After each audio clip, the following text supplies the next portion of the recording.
Hello friends, नमस्ते, प्रणाम। विमल यादव, बुड्ढी यादव लोकगीत चैनल में आप सभी फ्रेंड्स का स्वागत है और अभिनंदन है। तो हम लोग बहुत ही प्यारा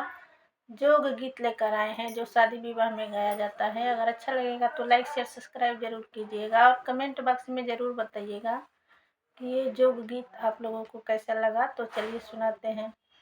अरे मैलाल जोगवा पियर जोगवा के बेसहलेना, अरे मैलाल जोगवा पियर जोगवा के बेसहलेना,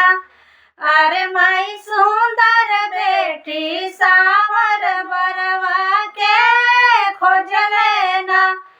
अरे माई सुंदर बेटी सावर बरवा के खोज लेना, अरे माई लाल जोगवा पियर जोगवा अमर सहलीना, अरे माई लाल जोगवा पियर जोगवा अमर सहलीना,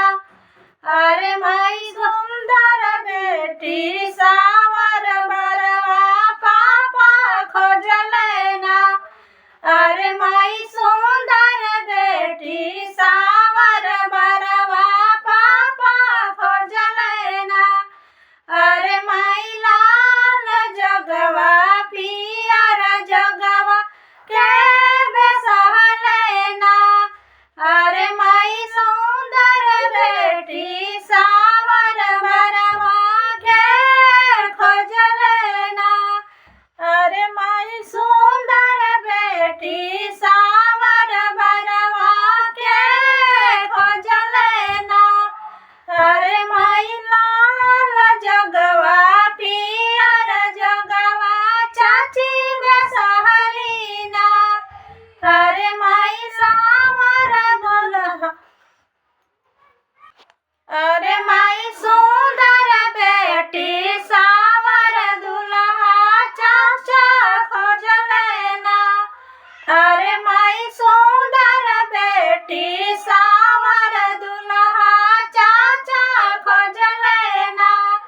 अरे माई लाल जोगवा पियर जोगवा के बेसहलेना, अरे माई